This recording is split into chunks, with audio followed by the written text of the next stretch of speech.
what I'm getting from this side is they're not accepting you without that form, even though they're saying they've checked and they know you've been in the Marine Corps. I thank you for your service, but my hands are tied. There's nothing I can do. Treatment court? Your Honor, so pretty much we did what, let me back up, I apologize. So last week we did assess Mr. Caroline. All right, everyone, please whisper. And if everyone could do me a favor, because it is Monday, the same tone and loudness that you have in the audience, bring it when you're before the court. Yes.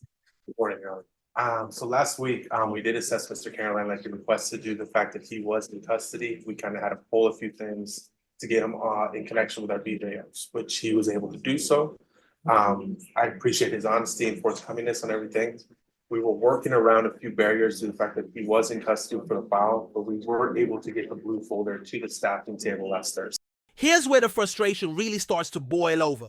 The defense explains they've done everything they can. Tracked him, pulled records, even confirmed with the Department of Defense that this man served. But the state is laser focused on one thing, the DD2I-10 form. No form, no entry into Veterans Treatment Court. Think about that. A Marine who fought in the Gulf, medals in hand, is being told he doesn't qualify because a piece of paper got lost. Viewers, let me ask you, do you think this is accountability or just red tape strangling justice? Unfortunately, that's why I'm bringing Mr. Arnold here. I was not getting a response from the state, and that's where I'm going to pass it over to the state to kind of explain to the court where we're at, because we've done everything we can. All right, where are we? So in regards to state needs to evaluate. All right, so here's the thing. That equipment on that desk is $10,000. If y'all want to accidentally touch it, you will have bought it. Yes.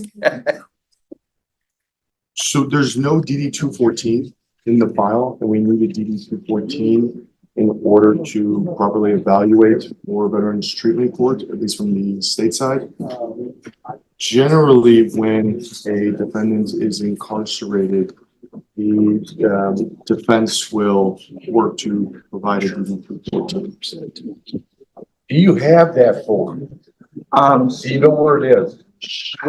As possible, my sister Well, can't this be looked up online? might have one. I don't have my paperwork's been wet and stolen. No. Here's my question. Number one, can this be looked up online? Yes or no? I don't believe so, Your Honor. I just had to do my own DD-214. Okay. And you have to submit through the VA a request, SF-180? I believe it's an SF-180. And that request goes to wherever it goes in the government, and it takes about 60 days, 60 days to get back. Oh, we're not going to be waiting for 60 days. We did confirm, Your Honor, the fact that he wasn't prior service, he wasn't deployed. We confirmed all that through DOD. Part of the files that we provide to the state is that's when they're requesting a DD-214. Sometimes we're able to get one. Sometimes we can just check and confirm through the different records. All right, so he's confirmed military. So what are we doing? We're here on sentencing. No. I mean, I'm when I say what are we doing, I'm looking at the state, because here's the thing. I understand it's government. I understand the issues with government, but here is my issue. Number one, the Veterans Treatment Program can't have a case pending. It's pretrial diversion, sort of. I can get with felony drug court, and I know felony drug court is different, but if I have someone here with me on a Monday for felony drug court, we will know before the week is out whether or not they've been accepted. But with Veterans Treatment Court, it's like months upon months. He's been in. Now pay close attention to Judge Boyd here. He's not just irritated, he's outraged. The judge points out that felony drug court moves fast. They can accept people within a week. But Veterans Treatment Court? They're dragging things out for months, leaving veterans like this one to rot in jail. And remember, jail time isn't treatment. For someone battling addiction, that's just lost time and worsening problems. This isn't just about one defendant. Judge Boyd is exposing a broken process. Do you think veterans deserve faster, more compassionate handling, or is the system simply overwhelmed? Custody. He's a veteran. Everybody says he's a veteran. He's been in custody since January. How do y'all streamline y'all process? Because I've had people with Veterans Treatment Court. Sometimes we wait for 3 months. Sometimes it's 4 months. So how are y'all going to streamline your process? I know y'all always want that form. They're saying he's in the military. They verified that he's in the military. It appears that it's from the state side and not anybody else's side. So, I mean, he's Marine Corps. Yes. So we have somebody who's in the Marines, who's been sitting over at the Bexar County Jail since January, and we're waiting for a form. And we've been doing this, like I say, since January. This is about our third time here. It is. And then my hands are tied because I'm being told he cannot be on probation. Y'all are only doing this pretrial diversion thing with them. It appears to the court it doesn't help to be doing pretrial diversions with them if they're just going to be sitting at the jail. Achievement medal. Yeah, so I received the Navy Achievement Medal in the prison belt. I mean, he said he received medals from fighting in the Gulf. My brother fought in the Gulf as well. You know, Davis. So how can we expedite this? And when I say expedite this, I mean before the end of March. It's from are you asking Yes, the DTC or are you state. asking the state? I'm asking wherever the ball is stopped and not moving towards the goal line, who do I need to speak to? Who's on defense? Well, I guess that'd be me, Your Honor. Okay, so what does he need? Needs a DD 214. All right, how is he going to get that at the Bexar County Jail? Defense attorney assists him and does fills out the paperwork to request it or talks to his family. This has happened many times. We've had many. This is the crossroads moment. Judge Boyd spells it out. Either this man finds his DD 214 from inside jail, nearly impossible without internet or family help, or the court is forced to move forward without veterans court. Think about that choice. A Marine who served his country is now relying on his defense attorney or family to dig up paperwork that should already be part of government records. Doesn't it seem backwards that the very program meant to support veterans places the biggest hurdles in their way? Defendants He doesn't know. incarcerated in Bexar County Jail, and defense attorneys have always assisted in obtaining a DD 214. All right, so Mr. Caroline, this is where we are. This has been going on since January. One or two things are going to happen. I'm sorry, the government is not there for you. We can either bring this back in March. Maybe you'll have the form, maybe not. I'm getting from this side is they're not accepting you without that form, even though they're saying they've checked and they know you've been in the Marine Corps. I thank you for your service, but my hands are tied. There's nothing I can do. I can't go out and get your form for you because then guess what? I'm no longer the judge. I work for you. I'm working for you. Wish I could, but Your Honor, may I elaborate on one point? sure. The reason that we need the DD 214 is we need to determine whether there is a nexus between service and why we're here today as far as offenses, and if there is, to determine how and what we can treat. And one of the reasons is, I'm a veteran myself. I served in Afghanistan, but my DD 214 will reflect my time overseas, where I served, what awards I was given, if any. We can't merely determine and allow somebody into the program just because it's confirmed that they're a veteran. We unfortunately get people all the time who they're a veteran, it's verified, and they say they were part of SEAL Team 6 that killed Osama bin Laden. There's people that make claims all the time without being. This explanation is key. The state attorney, who's also a veteran, explains why the DD 214 matters. It shows not just service, but where you were, what you earned, and whether your offenses could be tied to combat or trauma. That's fair. The program is tailored for vets whose crimes stem from service-related struggles. But here's the rub.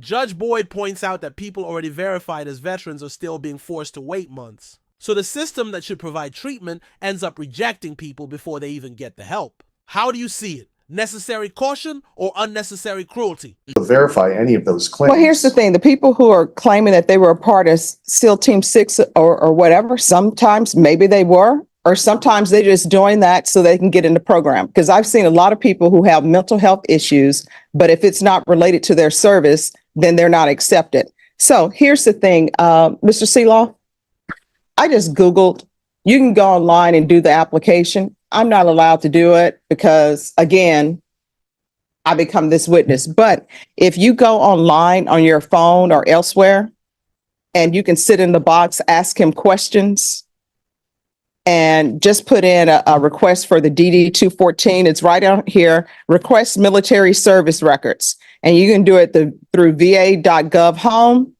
We can either do that, or either we can go ahead and sentence him today, and I will take into account his Marine Corps military service. Do you want to wait or do you want to be sentenced today? I prefer being sentenced today. Okay.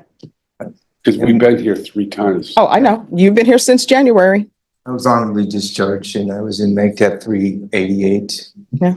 Marine Air Ground Task Force under Colonel, then Admire, became General Admire. And No, I Unfortunately, without a DD 214, Your Honor, there's no way to. I understand it. Discharge. Yeah. 29 pounds. I understand and I believe you. I don't know why part of the entrance into Veterans Treatment Court doesn't include them helping you, them going online and doing this.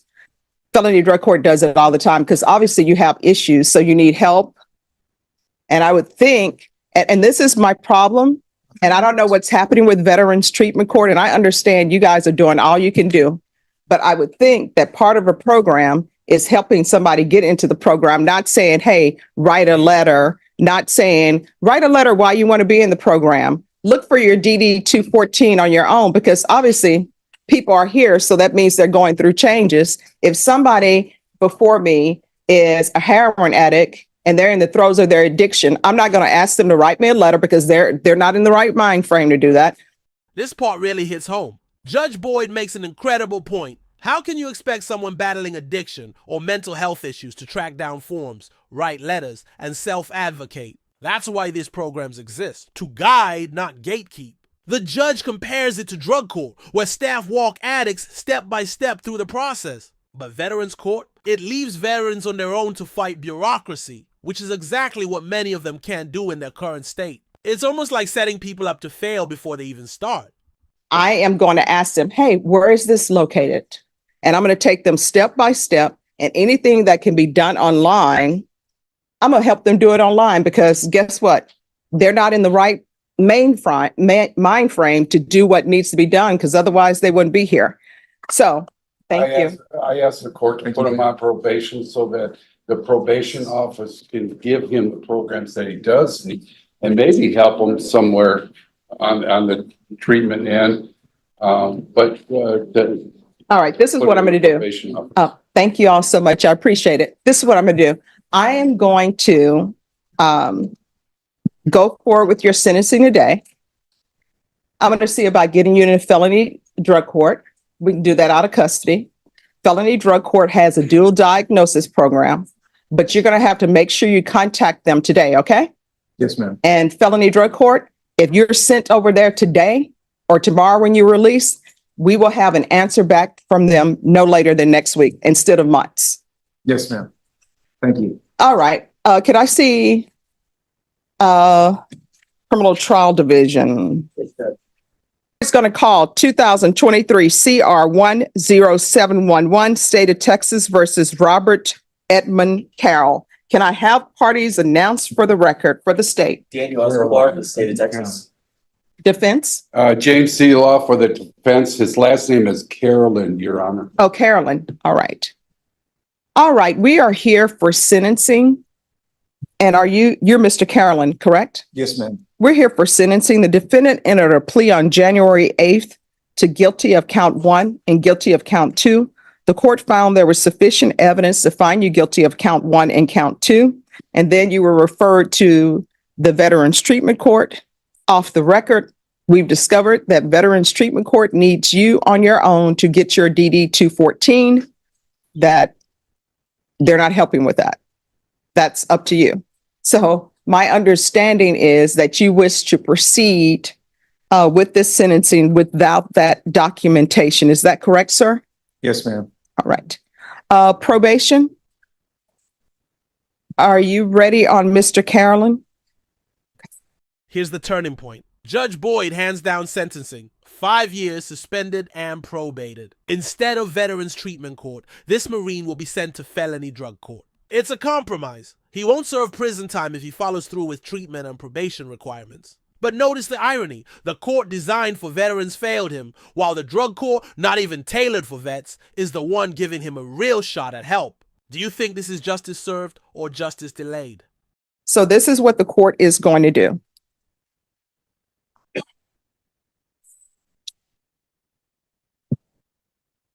Count 1 and count 2 will run concurrently.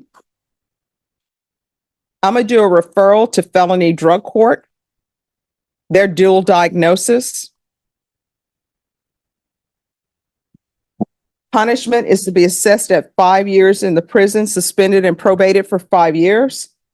There's a $1,500 fine that will be probated. Thank you, Ron. You're welcome. Proof of employment or SSI within 35 days. There's to be no employment as a home health care provider or with minors. If you're released today, do you have a place to stay? Your sister. Yes, ma'am. All right. Who with? Well, possibly my sister. All right. Here's the thing about that. Have you talked to her and has she said, No, I haven't, to be honest with you. I didn't want to fabricate anything. What's your plan B? can you raise your right hand for me, please? Yes, Do you ma'am. solemnly swear or affirm the testimony you give will be the truth and nothing but the truth, so help you God? Yes, ma'am. All right, you can lower your hand, state your name for the record. Robert Edmund Caroline. All right, so who would you be living with or what's your plan?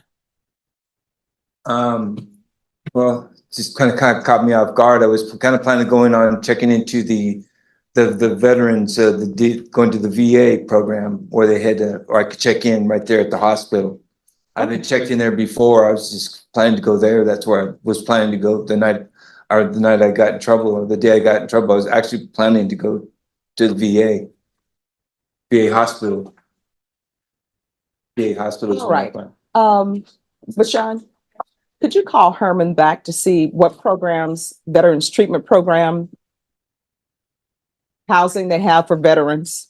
We're going to find a place for you, okay? Yes, ma'am. It was in-house that I was there last time, and I liked the staff there. I was very, very cooperative, and I benefited from being there. All right, we're going to do anger management.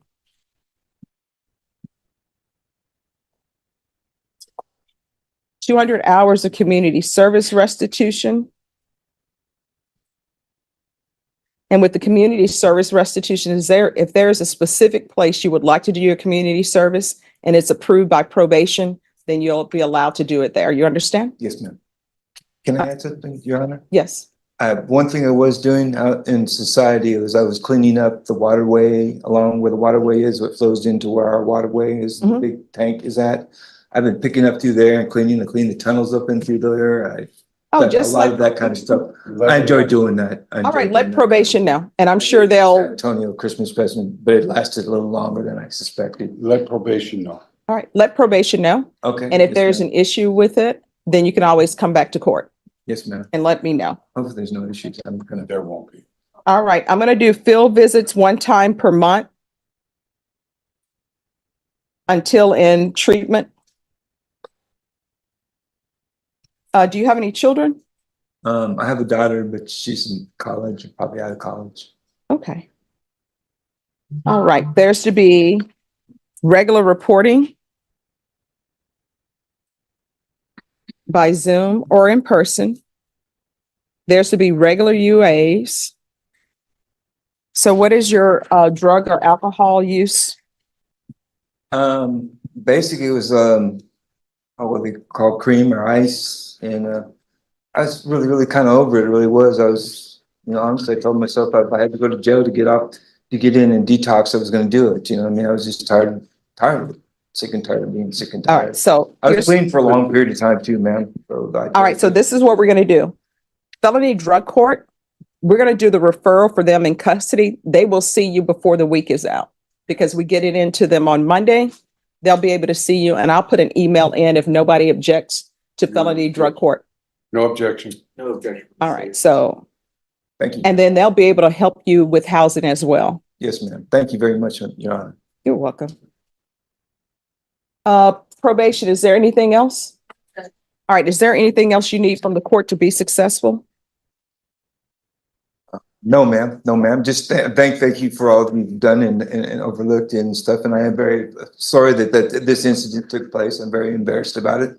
Actually kind of friends of mine I known at one time. So I just was sorry that happened. I was busy working on something to send to my daughter, and it was valuable. And I had moved around numerous times, and my things were all taken from me. So I mean, I got kind of strange, I guess, and I'm sorry that happened. Okay. All right, I'm going to show you what's entitled Trial Court Certification of Defendant's Rights to Appeal. Did you review that with your attorney? Did you understand it? And did you sign it? Yes, ma'am. All right, because this is a plea bargain agreement, because I followed your plea bargain agreement, and because you waived your right to appeal, you do not have the court's permission to appeal. Because this is a felony conviction, you're not allowed to own or possess any weapons or ammunition. If you have a question over what a weapon or ammunition is, you'll need to speak to an attorney. Do you understand? Yes, ma'am. All right, we can go off the record. Remember what I said. If there's some issue, you can always come back to the court and speak with probation if you feel as though your probation officer is not addressing it, okay? Okay. Yes, ma'am. All right, I'm going to send an email now to felony drug court. Thank you very much, Judge. All I right. appreciate your considerations in this matter. All right, thank you. Good luck. Thank you, ma'am. All right. You're welcome. Have a nice day. You too. Good luck. And that wraps it up. Judge Boyd may have wanted Veterans Treatment Court for this Marine, but the bureaucracy said no. In the end, felony drug court stepped in as the lifeline. Faster, more efficient, and actually supportive. What does this case show us? That sometimes the programs meant to help are so bogged down in paperwork that they end up hurting the very people they were designed to protect. A veteran's life and freedom came down to a missing form, and that's something worth thinking about. So what do you think? Should Veterans Treatment Court loosen its entry requirements, or does the strict system keep things fair? Drop your thoughts in the comments below. I want to hear your take. And if you found this breakdown as shocking as we did, make sure to hit that like button, share this video with someone who needs to see it, and don't forget to subscribe for more jaw-dropping courtroom showdowns. Until next time, stay sharp and stay tuned.